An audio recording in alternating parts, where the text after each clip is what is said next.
ஈரம் விழுந்தாலே நிலத்திலே எல்லாம் துளிர்க்குது. நேசம் பிறந்தாலே உடம்பெல்லாம் ஏனோ சிலிர்க்குது.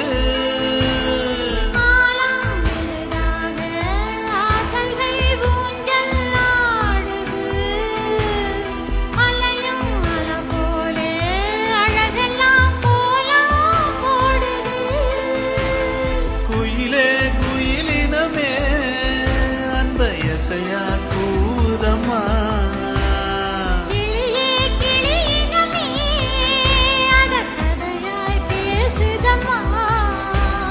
கதையாய்